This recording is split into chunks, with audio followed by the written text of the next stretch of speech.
everyone. Thanks for being here. We have a great panel ready for you. So we're going to be talking about how content creators are going to benefit from blockchain technology. We have Blau, who's a musician, DJ, and founder of OMF. We have Michelle Phan, who's also a beauty entrepreneur and advisor to Aura. And we have Tony Mugavero, who's a creator of Aura. Cool. So why don't we just start with a little bit of background, what you work on before the space, and how you got interested in crypto. Cool. Well, I will start. My name is Blau. Justin is my first name. And before I was a musician, I was actually in finance. I went and worked at Credit Suisse and UBS throughout college, and then had an opportunity to go work at BlackRock. But my career was kind of taking off, and so I elected to pursue music. Fast forward to 2014. I had befriended the Winklevoss twins just through music, and while they were building Gemini, I was really intrigued by Bitcoin, and so in 2014 I started to get involved. Fast forward to last year when the market started to take off in the summer, and I kind of dove in headfirst to try to learn as much as I possibly could. And I'm also the co-founder of a project called OMF, Our Music Festival, which aims to give fans governance and power over live events, also ideally giving them an equity stake in the events they attend. And that's something that we've been working on now for a year, and our first event is next weekend at Greek Theater. So cool. Exciting. Hi, I'm Michelle Phan. I am a beauty creator. I started on YouTube 11 years ago. I just knew the moment I saw YouTube, I saw an opportunity to create my own brand, and I stuck with it. I listened to my gut, and 11 years later, I was able to create a business called Ipsy, and along that, I learned a lot as a creator and as a consumer and as a brand. So you're probably wondering, well, how did I get into crypto? I invested in blockchain early on, and I knew that this was the future, and this is something I want to invest more of my time in. So last year, I left YouTube. I took a really long hiatus, and I'm investing more of my time now in this space, which I'm really excited about. Cool. Yeah, I'm Tony Mugavero, and creator of Aura. Been playing around in the blockchain space since 2012. Built a media distribution career over the last 15 years, and 4 years ago built a content distribution company primarily around immersive content, so virtual and augmented reality. And we work with all the major movie studios, Disney, Fox, NBC, Universal, ABC.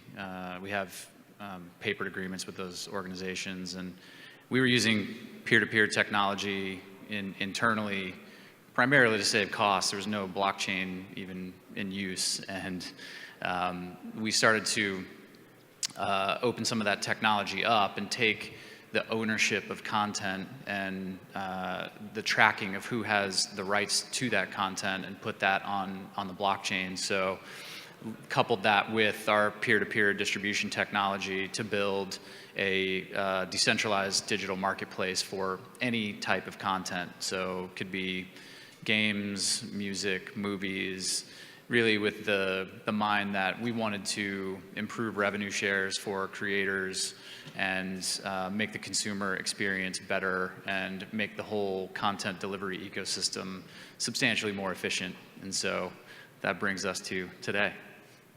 Great. So before we dive in, we also are taking questions from the audience too. So you can just reach out to us on Twitter. I'm at Jon_Choi_, and we can select questions at the end. So to dive in, Tony, maybe we'll start with you. What do we mean by decentralized content distribution? What does this mean for content creators? Yeah, I mean, I think from the creator's perspective, it's been very easy to publish content on platforms like YouTube and Facebook, but it's ultimately, if you're building a business and you are distributing your content and you're spending time and resources in your team, you're creating something really great, you hand that over to an organization that is effectively a black box for you as a creator. And you can put a piece of content out one day, Justin can put an album out and Michelle can put, an indie film out, and they're making one revenue share one day and they're making a different revenue share the next day, and usually it's not in their favor. Usually it's the check comes 6 months later. You know, usually it's a pain in the ass to have a phone call with the organization that's holding your money ransom. And so from the creator's perspective, if you take that flow and you put it into smart contracts, they don't lie and they reconcile immediately. And from a creator standpoint, that's the holy grail. When somebody buys your content, they're paying you directly and immediately. And no central organization can censor your voice, change the revenue shares, or on the consumer side, they can't revoke your access to that content. So if I have a favorite artist on Spotify that I listen to all the time and they decide to take them off Spotify, I lose access to that. Same thing with iTunes. They can remove a movie from my library that I purchased remotely from my device. And that's unfair to everybody. So we designed a system that gets around all of that. And I, you know, in the broader philosophical sense, I think you're seeing that in the industry. That's why decentralized technologies are exploding right now, because there's too much abuse of power, not only in the media space, but also, you know, financially and in so many other ways. Yeah, no, those are some great examples, and I think we should, at a later point in the panel, dig deeper into why that's possible today. But now kind of switching back to Michelle and Justin, tell us a little bit more about how you guys started. Before your careers took off as content creators, what were the difficulties? Tell us your story. It was in 2008, and it was at the height of the economic crash. I was a junior in college, and none of my senior friends were getting hired, and I realized, holy shit, I need to figure something out for myself. Long behold, YouTube was there, and I saw that there was an opportunity to build a following on there. And at that time, YouTube wasn't paying creators to upload content. It was still relatively very new. But I understood early on that influence and followers could essentially become my new currency. So I decided to just dive deep in, and I made all these beauty tutorials, not really making money out of it, not really knowing where it would take me, but I knew it would take me somewhere. I couldn't just rely on college to find me a job. So a few years later, I was approved to become a partner, a YouTube partner, which essentially means you can monetize and you can make revenue off of your video content. But at that time, the whole approval process, it took time. It would take at least a few weeks, up to a month, to be approved. So in a way, it was almost like a privilege to be a YouTube partner, because they had to verify you and everything to make sure you don't have copyrighted content, you're uploading consistently. And at that time, I was doing so well. I was able to quit my part-time job and just focus fully on YouTube. Just focusing on that, building my following, and then eventually I was able to have brand sponsorship, so that helped me out a lot. And then from there I realized, you know, YouTube, or just in general, just fame and all of this, it doesn't last long. I need to think of a better exit plan. So I decided to invest my money into starting a business, which is called Ipsy, a beauty subscription company. And I started that off, and thankfully, because I invested in a business, at the same time, the ads were all going down. A lot of the advertisers pulled out, decided to advertise on Hulu. So a lot of my YouTuber friends took a hit. They lost 70% revenue just from that alone. And so now, today, a lot of YouTubers, they have to upload much more content than before. And the revenue is much lower, and so they have to find more creative ways to make money, which in a way, it's not really fair for creators, because they should just focus on creating. They already have a built-in fan base right there. How come none of these platforms are thinking of a better way? And so that's why you have like Patreon and all these other companies that are trying to find a better solution, but I think it's still just a Band-Aid, and we're just at the beginning of this. Thank you. Yeah, and to second Michelle's point, I think my story in a very quick, I kind of told a little bit of it earlier, but through the stages of my career, I've tried to remain independent in an industry that is so centralized in terms of who says what distribution happens when.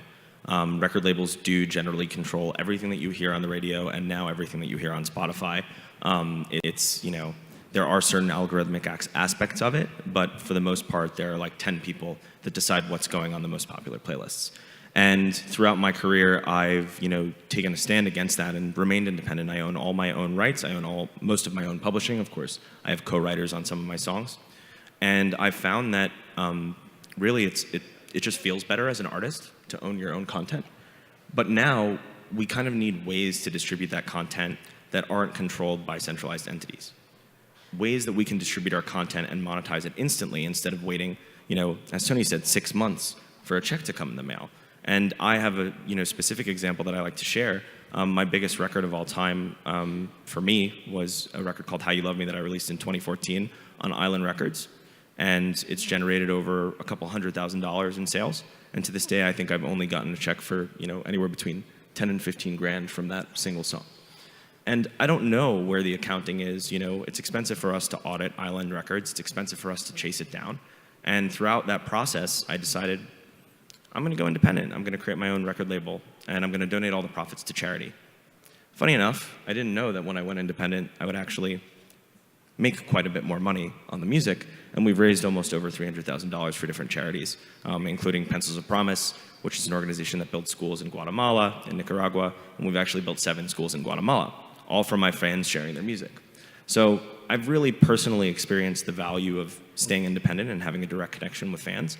And I think distributors need to take that stance as well. And of course, you have projects like Aura, projects like Audius, lots of different decentralized film projects. There's so much stuff out there. And I think it's only a matter of time before the artists start to gravitate towards those platforms. Great. And going back to Tony, maybe this is a good time to talk about why this technology is kind of ready today. So when you talk to people that might be using your platform, how do you describe the value proposition of the technology? Like, what's new today? What can you do that you couldn't do before? Yeah, I mean, I think for us, it's an opportunity to leverage technology to make a system more efficient. And we almost don't even need to say blockchain when we're talking to Disney or Fox. It's too confusing to them. But ultimately, when you think about a smart contract that has the rights to a piece of content, and when somebody purchases it, all the revenue shares happen programmatically based on what's set in code, that brings a huge amount of efficiency. You go from having a massive accounting department looking at legal documents that might expire, in a year or 2 years or whatever. What exclusivity window does it have, and what revenue shares does it have? And your accounting department and your legal department are huge. That's like, think about Spotify's accounting and legal department. It's insane. This system removes that. It removes entire departments of people, and it pays the artist directly, immediately. And so, when you're thinking about just from a pure economic perspective and consumers paying the creators, there's P2P payments, but then you talk about the efficiencies that are gained in the middle of it.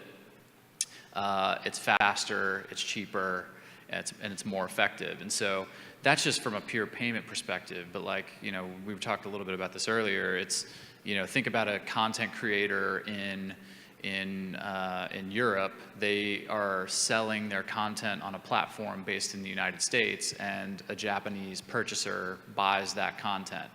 So they're paying for the content in yen. They're paying an organization that's based in the United States, which then has to do revenue shares with somebody in Europe somewhere. So where's the tax nexus? When do the currency conversions happen? That's a nightmare. If anybody's had to build a digital marketplace that works globally, it's the biggest pain you'll ever have to deal with.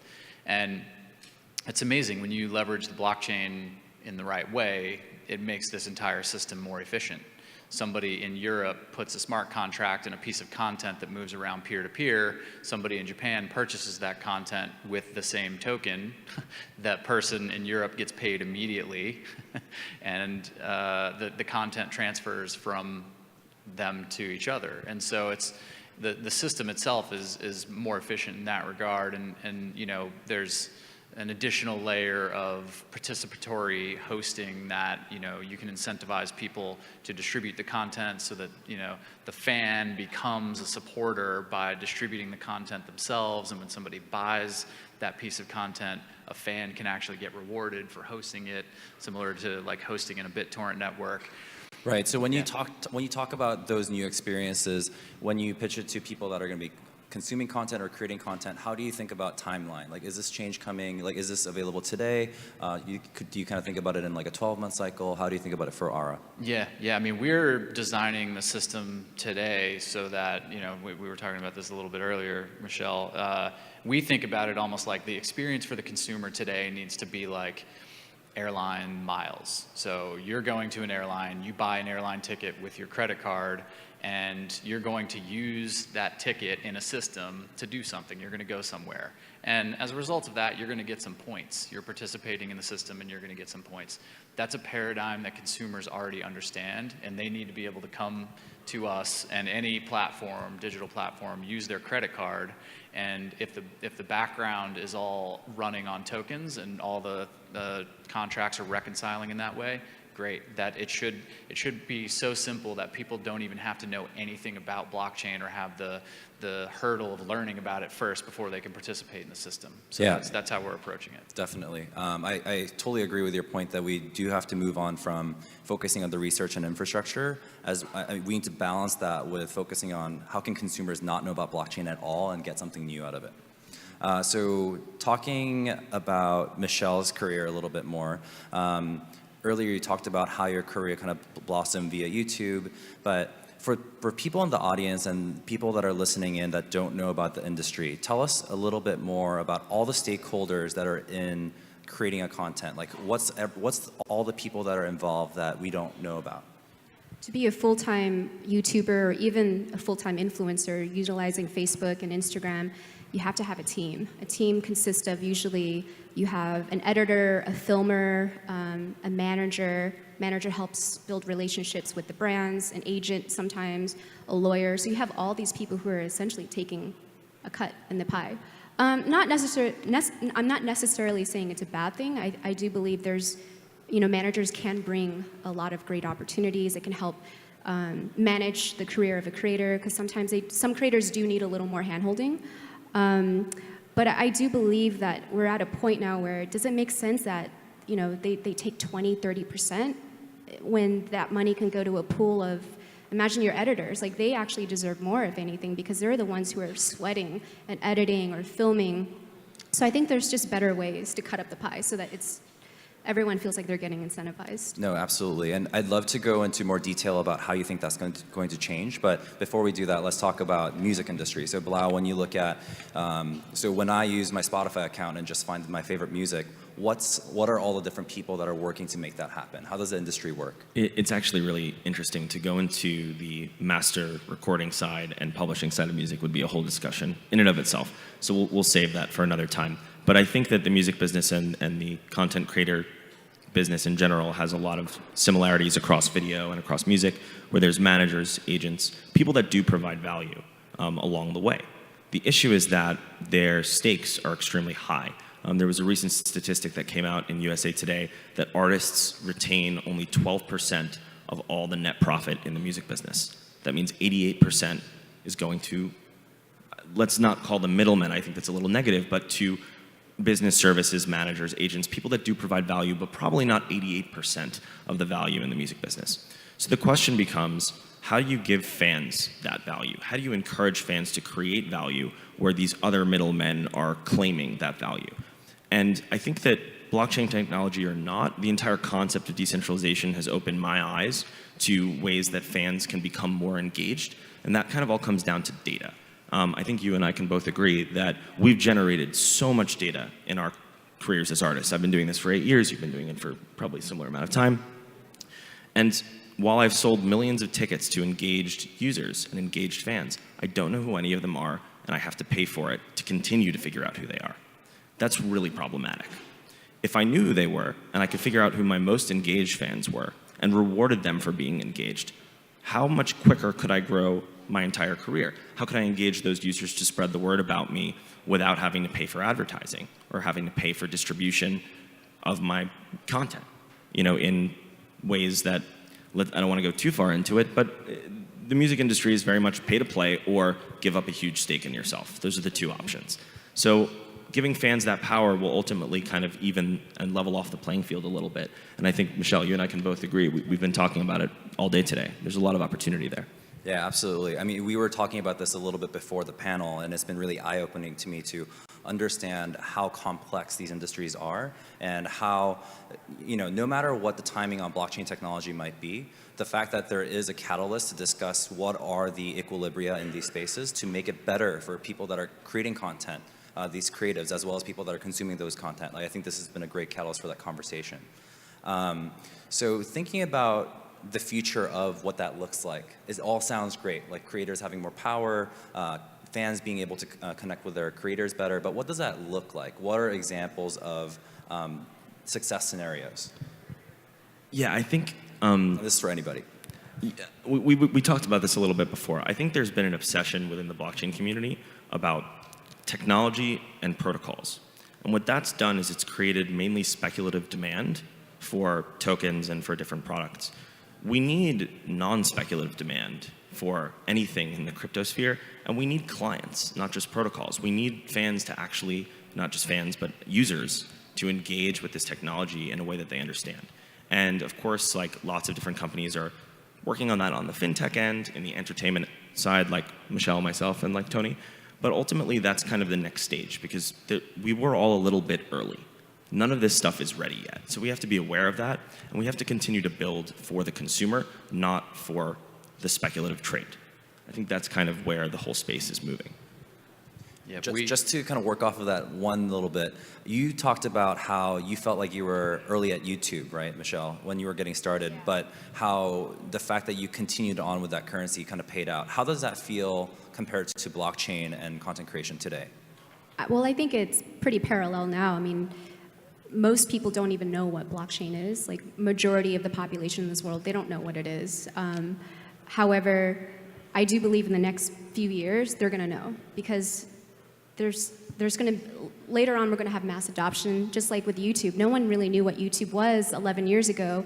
I was on that platform. I knew instinctively, like, this is going to be the global television of the world. I need to have a channel on this. I need to build my brand on this, even though I'm not making money off of this, but I believe in it. I feel the same way about Bitcoin. Like a lot of people didn't get it, but now we're seeing that it's making tremendous change. I mean, it's really astonishing just seeing how it's been here for so long and it's still very powerful. So I think we're just at the beginning, and I agree. I think we should be more motivated to try and find a solution rather than trying to chase after that speculative market. Yeah, absolutely. Yeah, and I'll add to that a little bit. I mean, I think for us to think about the consumer experience and what that means, it's, we look backwards a little bit, and all the way up until the digital era of content, you used to own the content. Like, you used to own a product. The content creator actually owns the content, but they would make a copy of it and you would go buy it from the record store, or you would buy a DVD or a CD and bring it home, and you had a copy of it.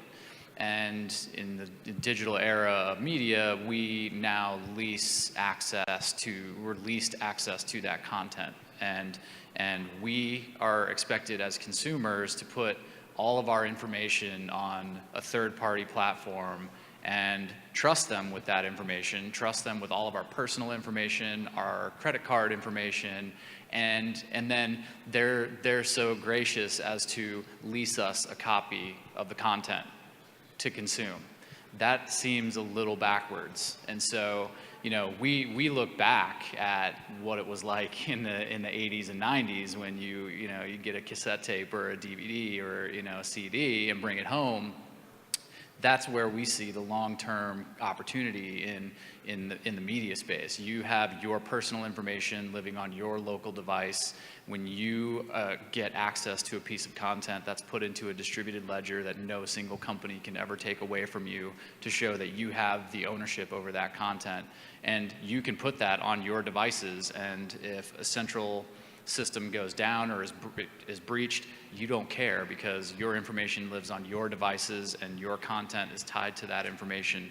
So, the utopian version of this for us is that, sure, centralized aggregators can have some information on individuals to help with things like recommendation engines and whatever, but you as the consumer have all of your information and all of your content and all of the power. And so, you're not at the will of some third party to leash you access and, be careful with your data, which we all know is bullshit. Yeah, so there was a lot there, so I was trying to unpack it all. But I think to go back to 2 questions before, we were talking about how to imagine the future for the people that are consuming the content and creating the content. Maybe can we talk about a couple more examples? Like, so let's say I'm a fan of Blau Online. Like, if I have this technology or a new platform, what could I do now that I couldn't do? What can I do with that now that I couldn't do before?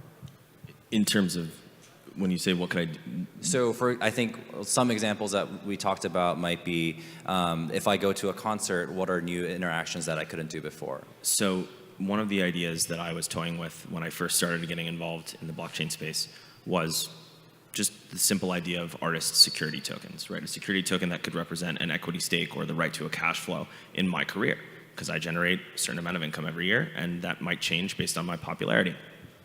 If somebody could own a small piece of Blau because they believe in my music, because they were, emotionally touched by my music for whatever reason, might they be more incentivized to share my music with their friends if they owned a piece? And then, of course, that begs the question, well, why not just issue equity in yourself? I think the answer to that is you can create all these other layers on a token, where if you have a token in a wallet and you show it at a show, maybe that gets you VIP access because you've shown your loyalty. Maybe that VIP access becomes all access at some point after you've shown a significant amount of loyalty. And maybe you should be able to trade that to somebody else. Maybe there's a marketplace for that access, right? These are things that we haven't thought about in raw equity share concepts. And of course, there's also the whole decimal answer, right? Where you can have fractionalized pieces of a Blau security token. And the more you have of it, the more you could do and engage with me on a more personal level. These are all things that no artist or content creator has really begun to explore.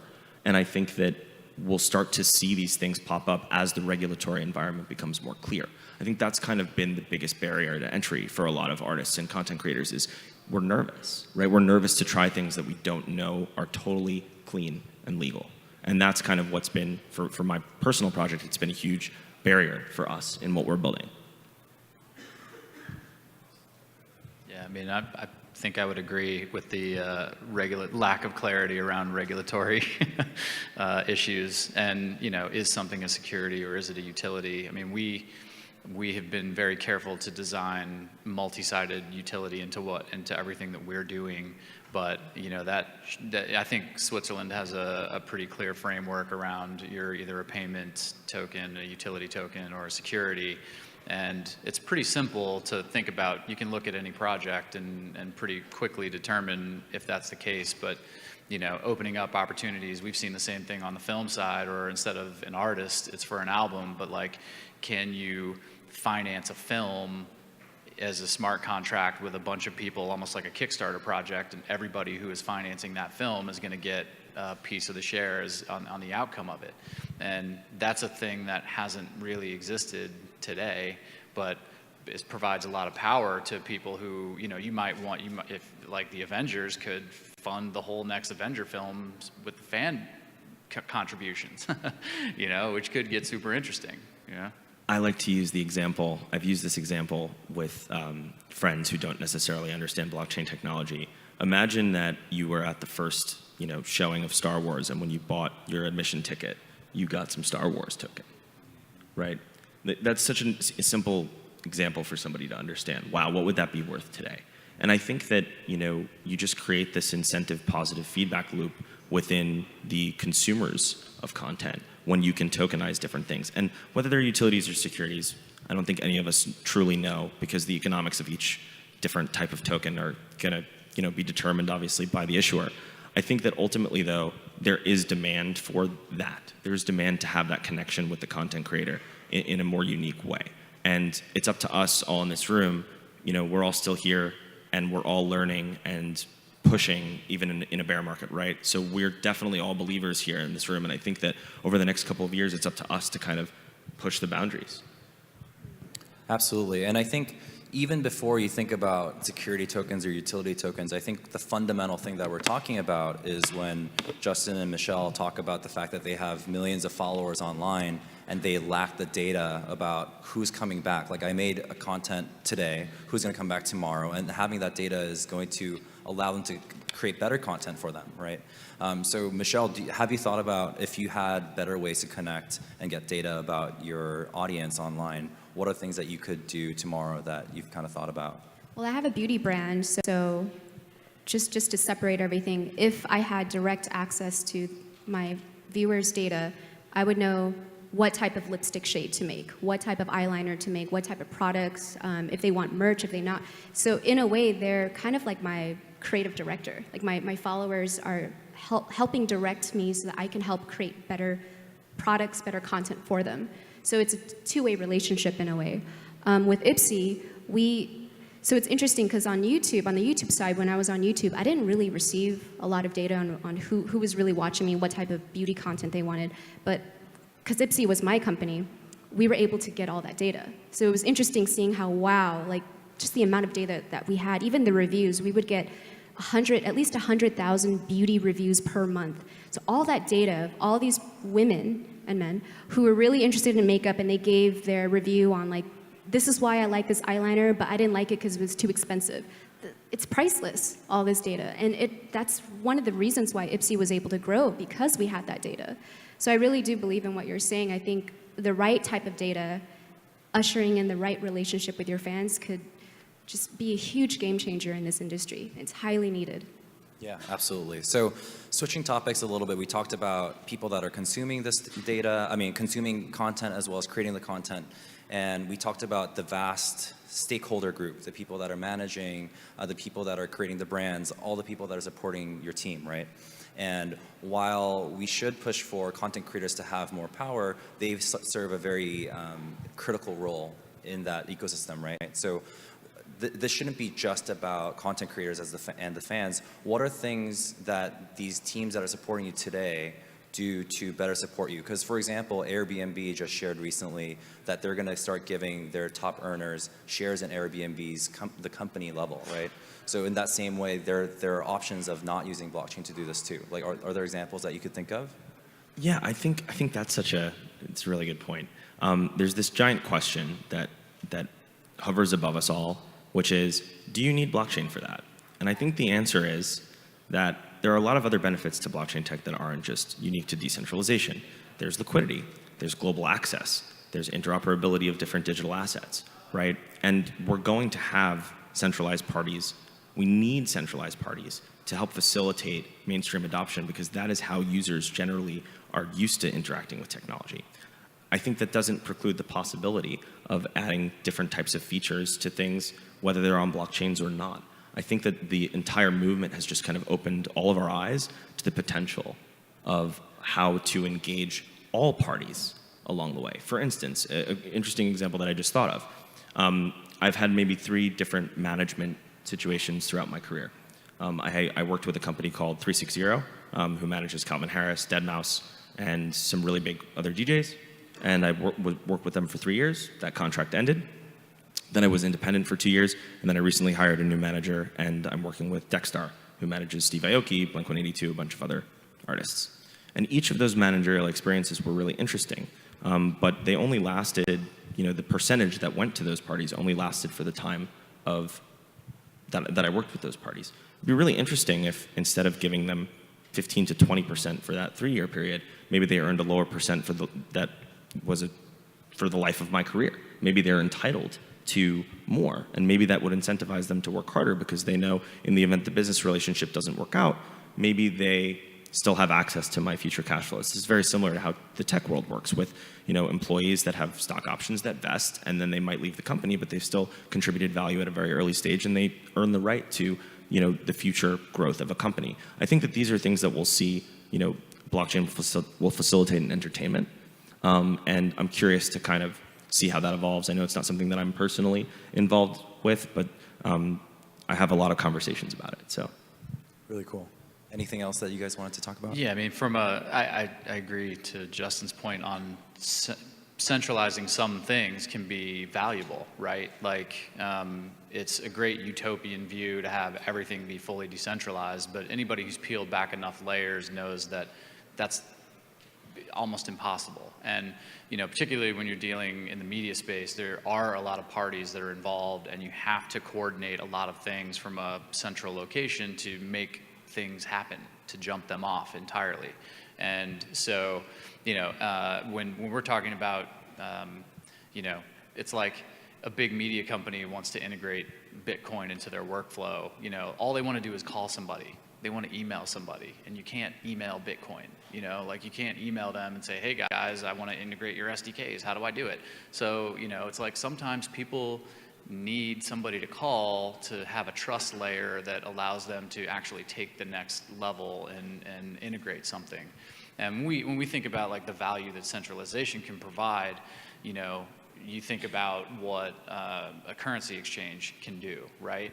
Like if they don't own the underlying assets, they just facilitate matching buyers and sellers, and then they take a little fee on top of that. And so there is a function there for them to get a community together, get some people together, and create a pool of liquidity to enable buyers and sellers to effectively operate at a high in a high way. And so, if you just have a pure, I'm sure maybe some of you played with full decentralized exchanges versus centralized exchanges. There's a big difference in the outcome there. And for you to have some centralizing function around marketplace functionalities and recommendation engines and getting feedback on your products and guiding your future development, those things are all super important to have an organization around and to drive some of those things forward. So we like the underlying assets to be decentralized and things to move around in a pure P2P way, but fully believe that having some centralized function can bring a lot of trust and get some of these large institutions on board, which makes this industry real. And scale, right? I think that's the biggest question that everybody faces. And one of the reasons why we chose to build our music festival project, we went through a lot of different processes in determining how we wanted to build it, what we were even building, how we wanted to give fans more power. And we ended up deciding to build on Stellar for scaling reasons. And also, I'm working with the Interstellar team. I know some of them are out there, and they've been an incredible resource for us in building product. And I think that, the more decentralized something is, inevitably the more programming and coding and things it takes to get the product to market. And in the short term, we need users. So it's this constant battle of like, how do we scale things and get users, even though we build this really, really great thing that does all of this great stuff? How do we get it to people? And these are questions that I think the entire space faces in the next 5 years. Yeah, absolutely. And I think we have so many panels that talk about what's the meaning of decentralization, how centralized or decentralized should something be, but I think this is a good example of how it's not really like a binary answer. It's really about thinking about all the stakeholders in a system and saying, does this work for everybody? And how could we use the tools involved to make it work better for everybody involved? So we have about 5 minutes left, and I promised some questions from the audience. The first one that I have here is from She256 to Michelle Phan. How does diversity in the blockchain space compare to what you saw in the beauty creator industry? Based on your unique experiences and career shifts, how do you think we can break down barriers to entry in this space from people of all backgrounds? I think there's a relationship with that, is that there's lack of trust with everything. Even within the beauty guru space right now, there's a huge lack of trust because a lot of the audience, they don't know if this beauty guru is selling me something. Are they trying to like sponsor something? Are they really being transparent? Even along with beauty products, like is this product really made in the US? Is it made somewhere else? So I think there is, and I also agree with you, I don't think we need blockchain for everything. I think sometimes people throw that around as a buzzword to sound all cool. Doesn't necessarily mean you need it, but I think with this question, it's really hard to answer it because even I'm trying to explore it right now. I think we're still too early on, but I do know that there's a huge lack of trust right now within the beauty guru space. Like, no one really knows who's being honest, who's being real, is he or she getting paid? I know they're getting sponsored by this brand, that's why they're always pushing it. So I do believe that we do need just better transparency, just better verification process. Cool. There's another question from Julianne. How do you overcome self-doubt as a creator, especially now the big algorithm changes online that hinders content creators' ability to grow? So maybe we can broaden this question about like how do you, stay honest about your creation versus the online engine that gives you the algorithm, right? Yeah, that's a great question. I think that the unfortunate nature of social media and digital social platforms is it kind of highlights human nature in a really unique way, where generally we interact with things that make us interested very quickly, and if we lose interest, we might not give it the same amount of time of consumption on the internet. So an algorithm then says, that's not interesting to other people, which is really problematic as a creator, right? When you have to think about that, it definitely influences how we create our product or our art. And I think that's where, Michelle, you said something earlier that I really loved, which was that feedback from your users and how that data, not just data, but feedback, influences what you create in the future. And it's something that we all lack as creators. Because some algorithm is kind of determining what other people want, we don't really ever know what that is, which is really problematic, right? We can't influence our own art. We just have to guess and hope that people consume it more frequently and are sharing it more frequently so that our numbers boom and our fees go up and so on and so forth, right? So it's hyper-capitalist in a way when it's broken down to the algorithm. I think that the centralized entities that are controlling those channels right now just need to give artists more tools, and it's been happening over time. My label is with Cobalt. There's an AWOL analytics platform that I can see some data from, but I don't have access to those specific users. So I get the data, but I can't really access it. I can't really see it on a micro level. And so I think it's a really great question. I think that it does influence the creative process, and for artists to do more, we need more of that feedback. I mean, I do miss the good old days of YouTube when on the front page you would see the most viewed video on that day, the most commented, the most liked, and so it was very democratic. And today when I go on YouTube, the algorithm forces me to watch these videos, and some people I would never want to watch, I'm forced to watch them. And so in a way, a lot of these creators, they have to create clickbait videos or videos that create reactions, like they want people to react to the thumbnail rather than engaging because they need the views, because that's how they make money. And so in a way, the algorithm has become this fucked up god. I don't know how to describe it, but it's become this god that everyone's trying to please and figure out, but they don't really understand because it just changes its mind every day. Yeah, and if there's an algorithm, people will try to figure out how to game that system, and that's unfortunately brought the quality of content down pretty substantially, and it's people getting more and more extreme, and it's creating a ton of trash, and it's also creating filter bubbles, which makes it really difficult for people to find new artists, right? Like if I've watched a certain number of things on some platform, and then that platform thinks this is what I like, then I'm not seeing any new content or any new viewpoints. I mean, it's the same thing getting into even censorship and different views that you have on things. It's like those algorithms create your world for you, and that can be detrimental to an artist or to anybody with a voice, really.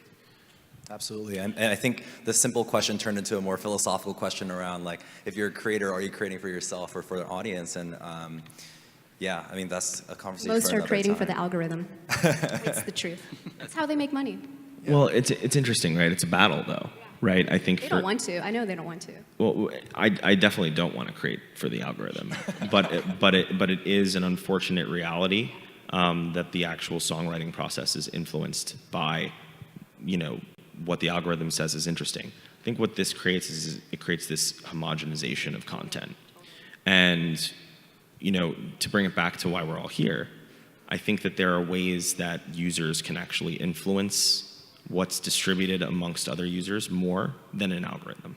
And that's kind of the world that we need to come back to, where these, a staff of 20 or 30 people is creating this algorithm based on what they think the algorithm should decide, as opposed to the actual users influencing the flow of content. They claim that the users influence the flow of content, but someone's setting those parameters, and that's problematic. Absolutely. So I think we're out of time, but one last question. So what would be kind of your parting message to your audience, your fan base, like the blockchain community, whoever you want, on like the theme that we're talking about today? What's the takeaway from you? Don't invest in blockchain unless you fully understand it. Because I know a lot of my friends, they bought Bitcoin at the wrong time and they sold at the wrong time and they're all upset. So that's my biggest lesson to everyone is just learn more about it, take your time. Don't believe in all the hype. Nice. Yeah, I mean, the education piece is so important, obviously spreading the word and evangelizing. I mean, trying to distill the message into something very simple. You know, when we talk to people, blockchain is almost the last word that we say. How are you achieving all of this? Well, you know, 45 minutes later. So I think really packaging that up and bringing it to the broader consumer and even more creators, I think is going to be, you know, super important for people to understand how all of this works. And, you know, they're not only if they're going to put money into tokens or whatever, they definitely have to be careful. But now you're talking about taking, you know, $100 million infrastructure budgets and moving those over into a new paradigm of blockchain technology, where it did invest all of that into internet technology. You know, some overlap there, but there's a lot of differences in how the marketplace works. So, you know, evangelizing that and packaging it up in ways to push it inside organizations is going to be a huge point for adoption. Thank you. Blau? Yeah, I think final thoughts. Creators, content creators, and platforms like what Tony is building. I think the ultimate goal for all of us is to create as much value as possible for the people who are consuming the content. If we can find ways to capture value that's currently completely unmonitored and uncaptured right now, that's really interesting. And there have been very few tools technologically that have enabled us as the content creators to begin capturing that value where it exists. And I think that while decentralization is a fascinating component of why we're all in this room, I think that there are a lot of other benefits to transparent, distributed ledgers that maintain data of users of all types.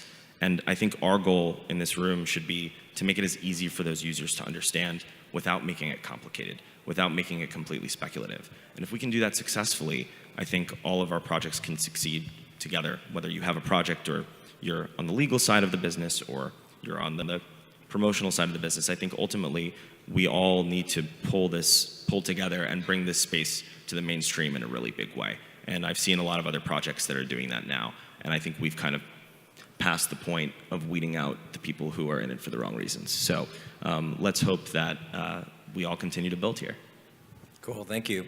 Thank you all for listening. I think this was like a really fascinating discussion about content creation. So thanks for coming, and let's thank the panelists for their time.